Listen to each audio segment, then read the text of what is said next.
Muy buenas noches, es un gusto El Salvador nuevamente darle la bienvenida esta noche, noche de viernes, para disfrutar su entrevista 8 en punto. Esta noche es el turno de hablar de economía y es que vamos a conocer de primera mano sobre la ley de la defensa comercial.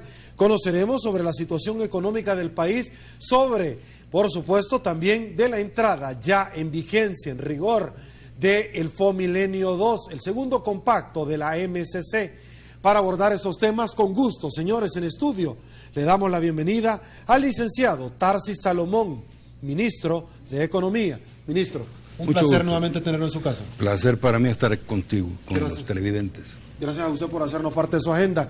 Saludamos también con mucho gusto a la licenciada Merlin Barrera, viceministra de Comercio e Industria. Viceministra, un placer nuevamente tenerlo en su casa también. Gracias, Sergio, por la invitación. Buenas noches y un saludo a sus oyentes. Gracias a los dos por acompañarnos en esta su entrevista. Saludamos inmediatamente a quien hace posible, muy gentilmente, noche tras noche, el primer segmento de su entrevista 8 en punto, como lo es Banco Agrícola.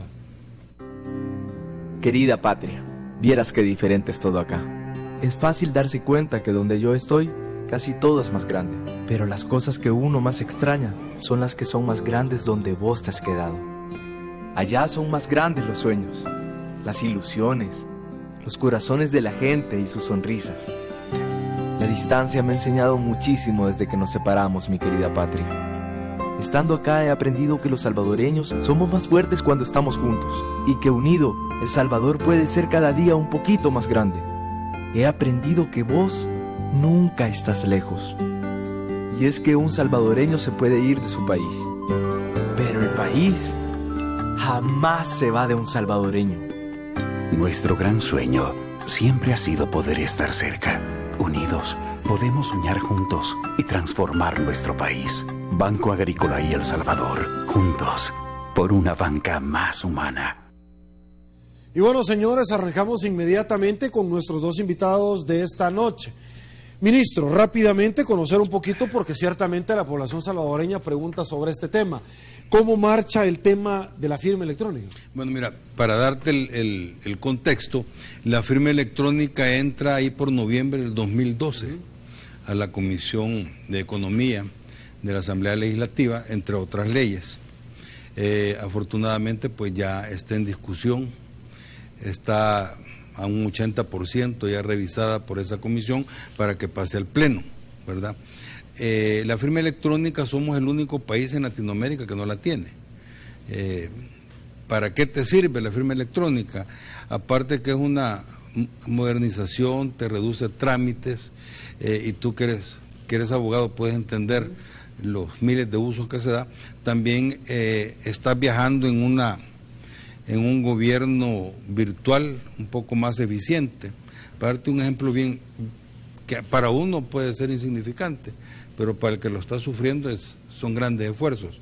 Cuando tú estás recibiendo la pensión, cada cierto tiempo, 4 o 6 meses, tenés que llevar al pensionado para que lo vean, que está vivo y que está recibiendo, para constatar de que está vivo.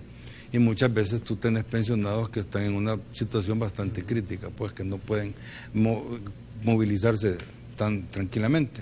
Con una firma electrónica tú estás viajando en un gobierno virtual que en cualquier dado lamentable se da el fallecimiento del pensionado, se sube lo que es la partida de función, y eso ya replica en todo el gobierno.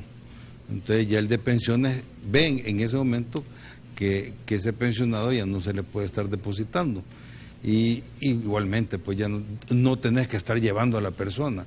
Entonces son de esos pequeños detalles dentro del gobierno, ya no se diga de la parte comercial, como el comercio electrónico, como las transferencias, documentos. O sea, se te agiliza bastante lo que es la tramitología, que es el talón de Aquiles que todo el mundo pues se queja, ¿no? Pero sí, afortunadamente, y aprovecho la oportunidad para agradecerle a los diputados de la comisión que están trabajando arduamente para llegar a un consenso. Ya se lograron muchos consensos, y ya, como te digo, falta un 20% tal vez, y para este fin de mes yo creo que ya tenemos una ley de firma electrónica ya en pleno. Y igualmente se va a llevar, yo creo que también para principios del próximo mes, lo que es la ley de defensa comercial. Y ahí es al contrario, somos el único país en el área que vamos a tener una ley de defensa comercial en defensa de los sectores productivos. ¿Contra qué te está defendiendo ellos? Es contra, por ejemplo, cuando te hacen dumping, cuando te hacen competencias desleales, subvenciones, salvaguardas, y en fin, hay muchas cosas que aquí el sector productivo está necesitando que lo defiendan de importaciones que vienen subvencionadas, pues que nosotros ante un subsidio tan enorme no podemos competir. Entonces para eso te sirve también para ponerle freno legalmente a todas esas situaciones, para que los empleos no se vean en riesgo, porque al fin y al cabo se va a disminuir la producción nacional, está disminuyendo el empleo, que es lo que todos andamos buscando, porque se mantenga, ¿no? Perfecto. Y que se aumente. Y que crezca, así es. Viceministra Barrera, este día usted estuvo en un acto, una actividad muy interesante en una universidad, donde en alguna medida se abordó algo que me parece muy importante, síndrome de Peter Pan. Cuénteme un poquito. Bueno, gracias Sergio por permitirnos hablar de este tema realmente tan apasionante y que refleja la audiencia, bien la apuesta que como ministerio estamos haciendo a una de las industrias que yo creo que reúne algunos de los elementos fundamentales que nuestra economía debe de considerar. Es una apuesta por todas las industrias creativas que estamos impulsando desde la Dirección de Innovación y Calidad del Ministerio de Economía. Aquí hay que considerar que es una industria que es nueva, le apuesta a un sector de servicios, contamos con un gran capital humano, es una industria que genera empleo fundamentalmente a jóvenes y lleva sobre todo mucho talento, sobre todo en la población salvadoreña. Desde hace algunos años venimos trabajando en el Ministerio de Economía por apostar sobre las industrias creativas. A partir del año pasado, a través de uno de los programas más conocidos que tiene el Ministerio de Economía, que es el programa de Pixel, por medio del cual damos un cofinanciamiento, un capital semilla, para que principalmente jóvenes, talento joven, puedan hacer propuestas productivas en materia de animación digital, videojuegos, y también por primera vez el año pasado, en diciembre, lanzamos toda la apuesta que tenemos en audiovisuales. Esta mañana, como usted decía, estuvimos en la producción del síndrome de Peter Pan, que es una de las producciones ganadoras, de las 5 producciones ganadoras que fueron premiadas el año pasado y que están desarrollando. Es una serie de 6 capítulos que esperamos que la población pueda disfrutar en los próximos meses en la televisión salvadoreña, pero nuestra apuesta no queda ahí, sino que lo que queremos es poder mostrar hacia el mundo, a las grandes cadenas internacionales, que en el país hay talento salvadoreño que reúne cultura, que reúne talento, que genera empleo. Y quizás le quisiera comentar algo bien particular. Este proyecto ganó con una iniciativa inicial de generar 11 personas que iban a estar permanentemente ocupadas entre actores, directores. Hoy hablábamos con el director y ahí vemos algunas de las fotografías. Allí nos acompaña don André Godefroy, uno de los directores, el único director salvadoreño que ha recibido un Oscar de la Academia, y que con ello podíamos ver que se genera una cantidad de empleo, los que hacen toda la infraestructura de los sets,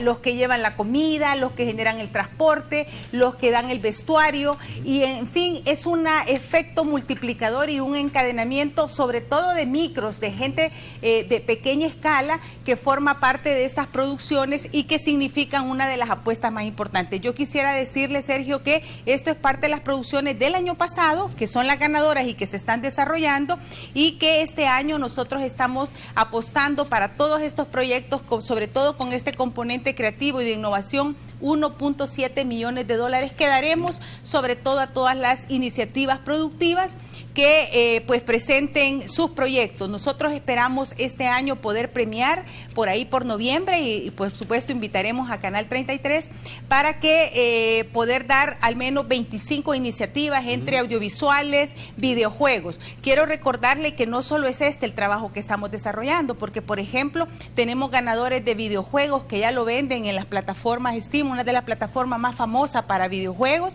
Tenemos gente que ha estado en algunos de los eventos internacionales donde se presentan estos videojuegos en Japón, en Canadá, en Argentina, en Inglaterra. Entonces esto lo que demuestra es que hay mucho talento que con los instrumentos adecuados que estamos trabajando en el ministerio vamos a poder crear y hacer de esto toda una industria. Nosotros estamos convencidos y estamos trabajando en el ministerio por la conformación de un plan maestro que nos permita poder reunir todos estos elementos y los incentivos adecuados, o por supuesto los cofinanciamientos y financiamientos para lograr ese empleo joven que tanto se demanda en el país y sobre todo aprovechar el talento para poder catapultar la exportación de este tipo de servicios a partir sobre todo de una identidad nacional que ustedes podrán ver en los próximos meses. Perfecto. Ministro, voy con usted con una pregunta que la población salvadoreña me parece que debe estar como muy expectante, y es que semana a semana nosotros conocemos los precios de referencia de los petróleos porque el único ente oficial autorizado y legítimo es el ministerio del cual usted dignamente representa. Cuénteme, ¿cómo van a estar los precios de referencia del petróleo para la semana entrante? Afortunadamente, últimamente, pues se ha dado algunas rebajas significativas. Lo que te puedo decir, el cambio se va a dar el día lunes, pero así como va la tendencia, estamos viendo que por lo menos en las gasolinas va a haber una reducción entre 16 y 20, 22 centavos en las gasolinas. En el diésel todavía se está viendo si se queda igual o baja par de puntos o aumenta un punto. Como te digo, hasta el día lunes que lo van marcando, y ahí es donde ya se da cuál es el último precio, ¿verdad? Pero sí, lo que nos tira los 15 días que se vienen monitoreando día con día y se da el promedio, van a andar entre 16 y 20, 22 centavos menos. Ok, ahora, bueno, muchas personas ciertamente que no tienen un vehículo automotor, las que sí lo tienen, espérenlo el lunes y se aplica el día martes. Pero muchas personas, ministro, que no tienen un automotor podrían estar, bueno, pensando, y a mí de pronto, ¿cuál sería la utilidad práctica de todo esto? Y es que esto de una u otra forma, si me equivoco me corrige, tiene una incidencia sobre el producto, como producto que está relacionado al petróleo, el gas propano, que es el que la gente recibe, sí, el precio. Son diferentes. Acordate que el gas propano es para fin de mes, que es el cambio. Ahora, igual, pues está. Pero tiene obviamente exactamente una tendencia que han habido algunas veces que el gas se puede ir para arriba y las gasolinas no. O sea, son como yo siempre les digo, si vamos a comprar gasolinas, pues miremos los precios de la gasolina internacional. Y si vamos a ver el gas, son comportamientos de productos totalmente diferentes, que tal vez el precio del petróleo, el barril de petróleo, tiene una incidencia, pero no es el que predetermina cómo va a estar, ¿verdad? Pero sí también hay una mejora. Ahora, ¿en qué se beneficia? Muchas veces es en la misma actividad comercial, porque ya si tomás el pasado cambio y estás hablando de entre 40 y 50 centavos menos por galón, ¿verdad? Ya es un ahorro a la semana. Ponete, si estás echando 10, 15 galones, son 5 o 6 dólares que te están quedando, que eso va al comercio, pues, ¿verdad? O sea, se consume más y hay más actividad comercial. Perfecto. Señores, hacemos la primera pausa en 8 en punto. Quédese con nosotros. Al regresar vamos a conversar sobre la economía de nuestro país y, por supuesto, entrada en vigencia, Fomilenio 2. Pausa. Volvemos.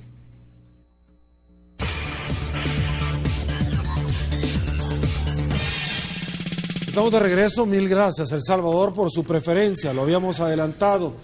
El día miércoles de esta semana se da oficialmente el banderillazo de salida ya bajo el esquema del segundo compacto de la MSC Fomilenio 2. por autoridades del gobierno y por supuesto también de aquel país del norte, donde con una contrapartida presupuestaria, como se determinó, la zona costera será beneficiada por un buen número de proyectos de los cuales se pretende impulsar al máximo y por supuesto también despegar económicamente, y ahí es donde nos vamos a centrar.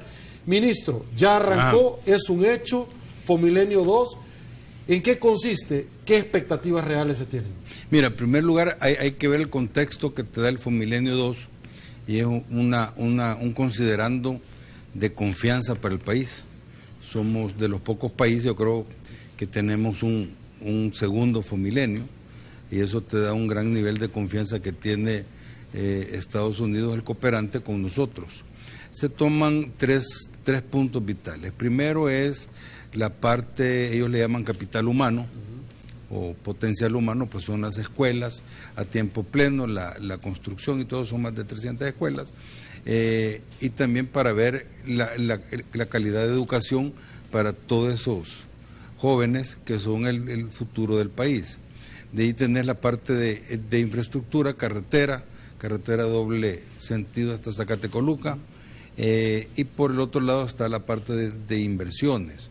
En inversiones estábamos hablando que estamos esperando alrededor de 350 millones en inversiones que vienen para acá y tiene un componente de inversiones. Y eso es lo interesante de la dinámica, porque te está apostando a un desarrollo socioeconómico, ¿verdad? No es solo hacer una carretera por hacerla. Si tú ves, ahí también se hizo el litoral hace muchos años, pero igual quedaron los pueblitos a la orilla del litoral siempre con sus necesidades y sin su desarrollo esperado. Eso es lo contrario a lo que se está haciendo con Fomilenio. Está dando un desarrollo a toda la parte educativa, a todo potencial, que te lo da para largo plazo, un cambio de esos.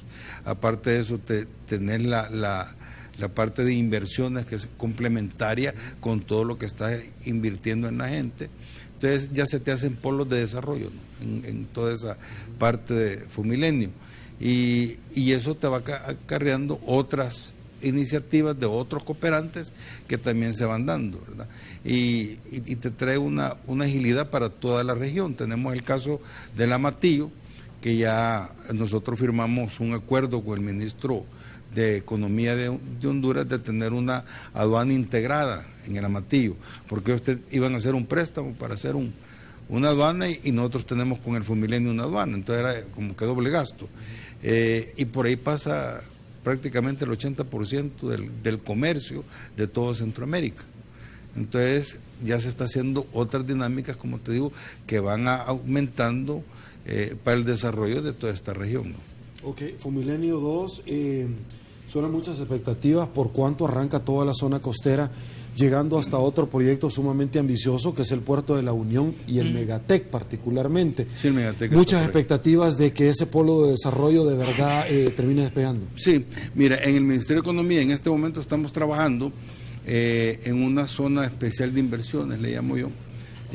Tengo la colaboración de gente del sector privado y también con economistas del ministerio, para ver todo lo que es el corredor seco, para hacerle frente a lo que es el problema de la sequía que tenemos ya en cuarto año en esa región, y precisamente para ir despertando estas actividades económicas para fomentar el empleo en todas estas regiones del oriente del país que sí lo necesitan, y es hasta la Unión, ¿no? O sea, todo va y eso se va a presentar a su debido momento, cuáles son las propuestas que tenemos para la zona especial de inversión para el lado del oriente. Perfecto. Viceministra Barrera, también hablando un poquito de Fomilenio, pero quiero amarrarlo, el segundo compacto de la MSC al tema de las pymes, porque las pymes obviamente también con la entrada en vigencia tienen muchas expectativas sobre este tema. Sí. Quizás quisiera complementar a lo que el ministro decía, Sergio, que ciertamente el Fomilenio forma parte de una estrategia de desarrollo de la zona costero-marina, que no solo es los fondos que están, digamos, consignados dentro del mismo Fomilenio, sino que existen otras, digamos, acciones y otros recursos que también se estarán inyectando a la región. Y quizás aquí me gustaría decir y recordarle a la población que Fomilenio 2, tal y como lo han dicho muy bien en repetidas ocasiones cuando se expone o se ha expuesto sobre este nuevo compacto, bueno, en primer lugar, como decía el ministro, representa un reconocimiento al país. Según tengo entendido, solo 4 países en el mundo han recibido un segundo compacto y nosotros somos parte de ellos. Entonces es, creo, un reconocimiento al buen trabajo que se hizo en Fomilenio 1 y por supuesto también a creer en toda la apuesta económica que el país está desarrollando. Por otro lado, la modalidad de este Fomilenio es bastante diferente a la 1.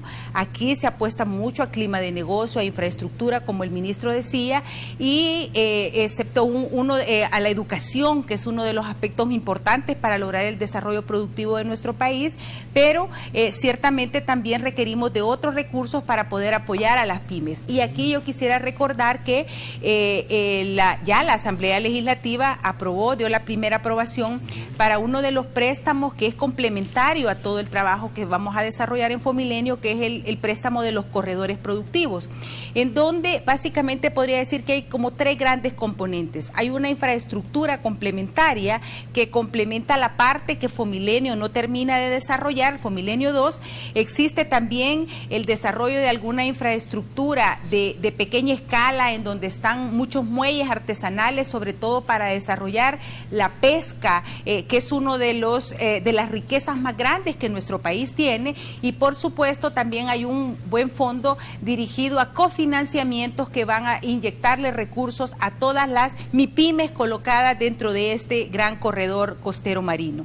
Asimismo, quisiera referirme a todo el desarrollo de la zona extraportuaria del aeropuerto, que también va a atraer inversión a esa región y que va a complementar estas otros 2 recursos que mencionaba.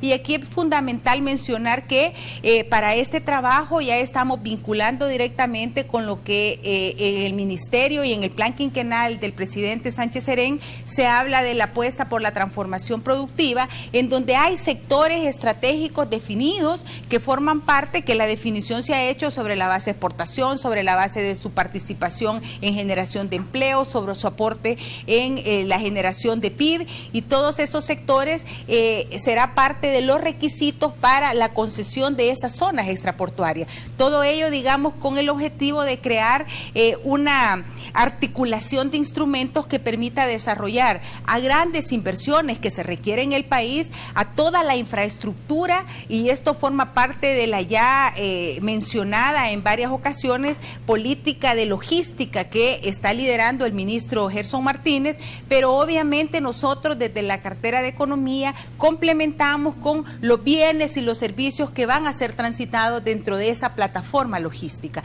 Yo diría que estamos considerando recursos específicamente para las pymes, y creemos nosotros que con el trabajo que ya estamos desarrollando con los cofinanciamientos desde Economía vamos a poder dar respuesta a las demandas de la población en materia productiva. Perfecto. Señores, saludamos como todas las noches a la Caja de Crédito de Colón y a usted también por ser parte activa de 8 en Punto en nuestras diferentes redes sociales.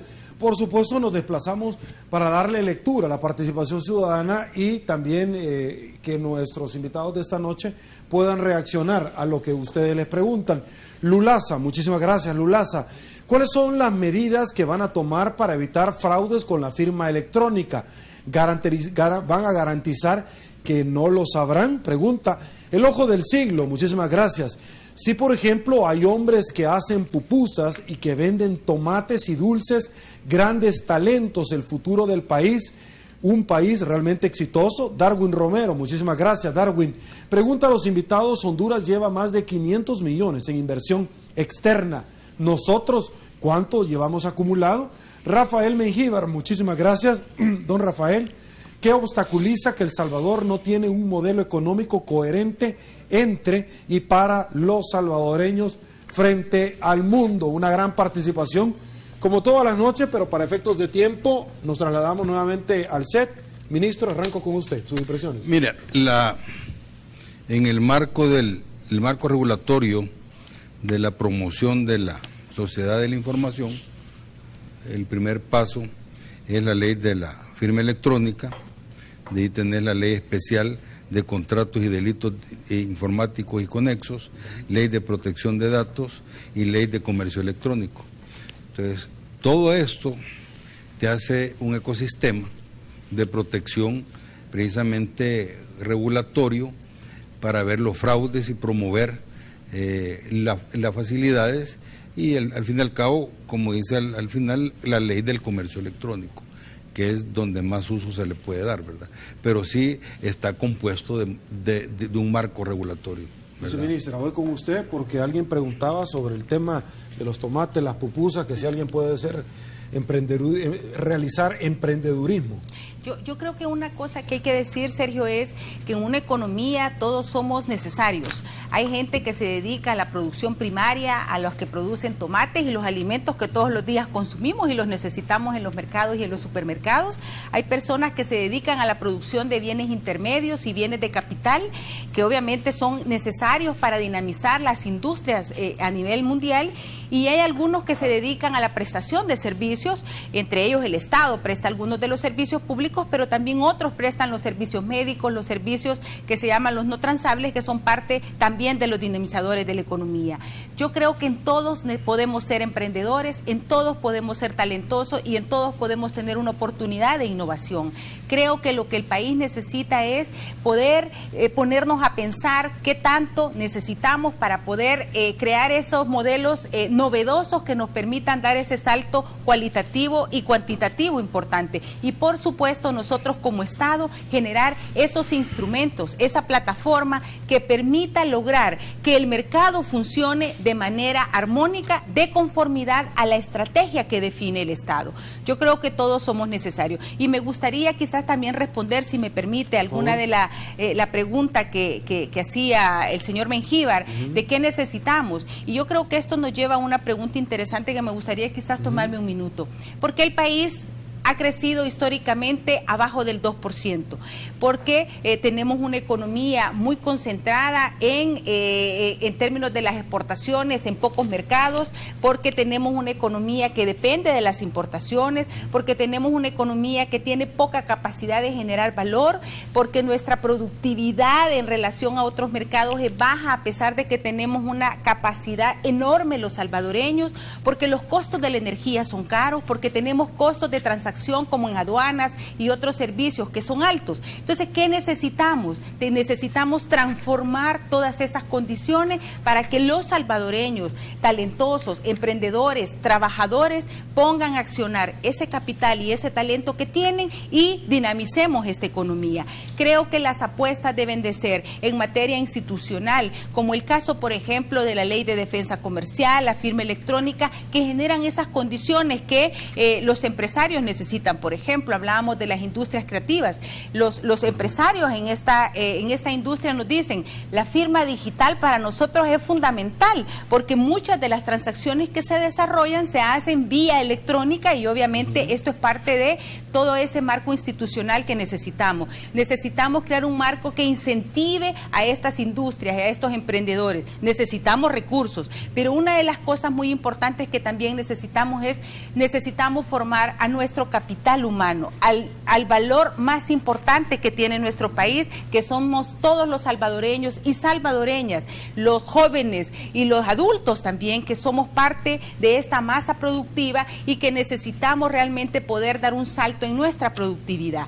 Creo que aquí la apuesta que Fomilenio 2 hace en materia de educación es muy importante, pero también hay que trabajar modelos que nos permita poder crear centros de formación acelerada que logre crear esa vinculación entre el mercado laboral, entre la oferta y la demanda que hay, y de esa manera poder aprovechar las oportunidades que tenemos. Magnífico, señores, vamos, perdón, tenía algo que decir, por supuesto. Algo sobre lo que estás hablando de un modelo económico coherente.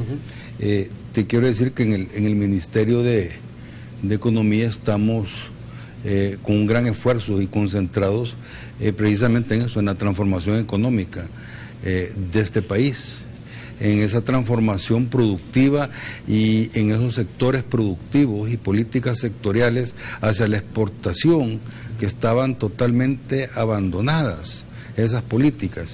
Y te doy, por ejemplo, un caso.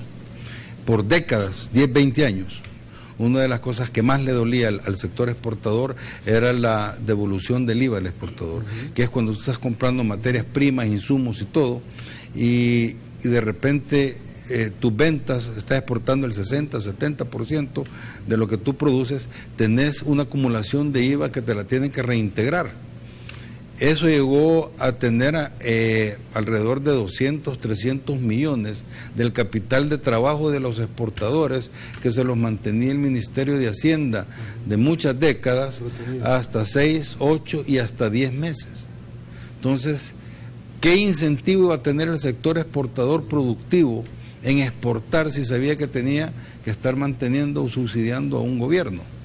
Eso gracias al ministro Cáceres.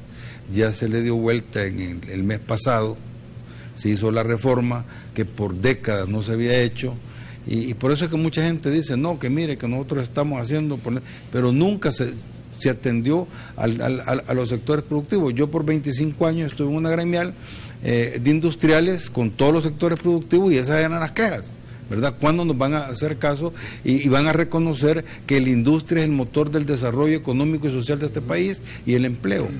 Ahora ya está una autoliquidación de cada 30 días. Y eso nos ha llevado que este julio pasado fue el primer mes de julio, en la historia, con mayor exportación en El Salvador. Esa es la economía coherente y transformadora que estamos dando. Pero como dijo la viceministra, hay muchas cosas que se tienen que ir quitando, y eso, un andamiaje antiproductivo y antiexportador que por décadas lo implementó un gobierno o un modelo económico neoliberal, ¿verdad?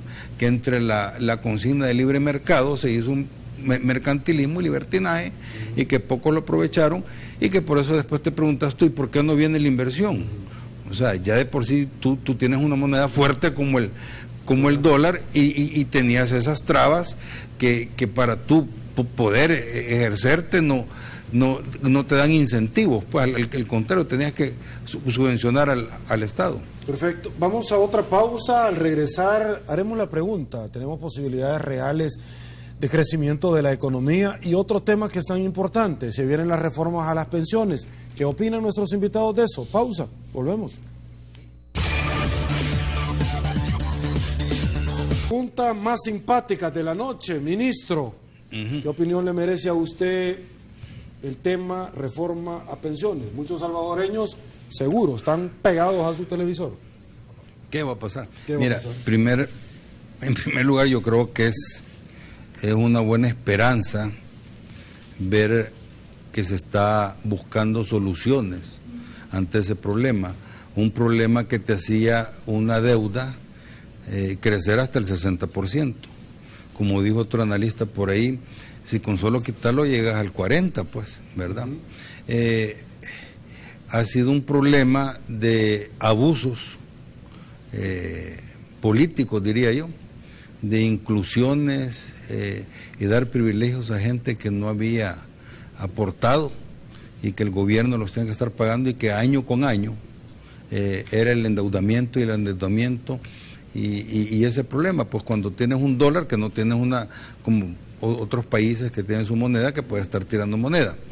Igual también tenemos una rendición de cuentas totalmente transparente en este país, dado que la deuda de pensiones la incluimos entre toda nuestra deuda, no así muchos países del hemisferio, ¿verdad? Hay países aquí en la región que si lo pusieran llegan al 80 o 90% de deuda, ¿verdad?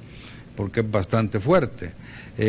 Yo creo que el gobierno está haciendo responsablemente todos los análisis, no solamente de una o dos personas, también hay gente del extranjero que nos están ayudando en todas las alternativas viables, factibles y de mejor conveniencia para la población y para todos. Claro que en esta reforma siempre van a haber gente que se puede ver así afectada, pero también se anda buscando la mejora de las grandes mayorías, y no solo por el momento, sino que empezar a curar ese problema que también es otro lastre que traemos, que nos evite ese crecimiento, ¿verdad? Porque como te digo, año con año estás con 400, 500 millones que tenés que estarle pagando a ese sistema que ya meritaba de años pues que se reformara. Y económicamente hablando, pues yo me siento muy contento porque le están haciendo frente al problema, no se está huyendo, no se está politizando, y yo creo que toda la gente y todos los partidos políticos también están en esa línea de decirle, resolvamos esto por el bien del país, ¿verdad? Yo creo que eso es buena noticia. Pues. Perfecto. Señores, debate político, 7:30, próximo domingo arrancamos. ¿Con qué tema? El tema de pensiones, 12 programas, sintonícenos. Licenciada Barrera, a usted le tocó una pregunta bien fácil, y es, ¿existen condiciones reales, verdaderamente hablando, de un crecimiento sostenible de la economía en nuestro país? Sí, yo quizás quisiera decir un par de cosas en relación a su pregunta, Sergio. Primero, hay que entender que nadie en el mundo tiene una varita mágica para poder de un día para otro cambiar una tendencia que por décadas ha venido siendo una característica de nuestro crecimiento económico. Nosotros como gobierno y desde el anterior gobierno se ha venido trabajando en la conformación de toda una estrategia económica. El presidente Salvador Sánchez Serén en su plan quinquenal define una estrategia y pone al Salvador productivo como el objetivo primordial y nos pone a trabajar en las estrategias que nos van a permitir a nivel de la micro, de la pequeña, de la mediana y de la gran empresa. Yo creo que El Salvador sí es posible, sí tiene rumbo y sí está ya creciendo. Por supuesto que lograr una tasa de crecimiento que responda a las necesidades de todos los salvadoreños requiere un esfuerzo muy grande de todos los sectores productivos, el gobierno, los consumidores, la cooperación internacional, por supuesto, el financiamiento y todos los instrumentos que tenemos para lograr unas tasas de por lo menos el 5% que permita a todos vivir tranquilamente y lograr el bienestar. Pero hoy por hoy tenemos tasas de crecimiento positiva. Es muy difícil decirle a la población, mire, estamos creciendo y la economía va bien, cuando mucha gente dice, no, pero yo, ¿por qué estoy mal? Porque no es suficiente. Tenemos que redoblar esfuerzos. Yo quisiera aprovechar estos últimos minutos que nos queden en su programa para dar un mensaje de esperanza a los salvadoreños. Estamos trabajando desde el gobierno para crear un mejor El Salvador. Los necesitamos a todos como consumidores, consumiendo productos nacionales, como sector público, creando los instrumentos que permitan a los sectores productivos trabajar y trabajar de la mano con el sector privado para que ellos generen esos empleos que los salvadoreños están necesitando. Nosotros somos optimistas de que la economía va a cerrar a cerca de 2.3, 2.6% a final de año. Esperamos cumplir con ese objetivo y por supuesto que el próximo año el crecimiento sea mucho mejor y también darle mejores oportunidades a los salvadoreños. Perfecto. Señores, vamos a otra pausa. Volvemos.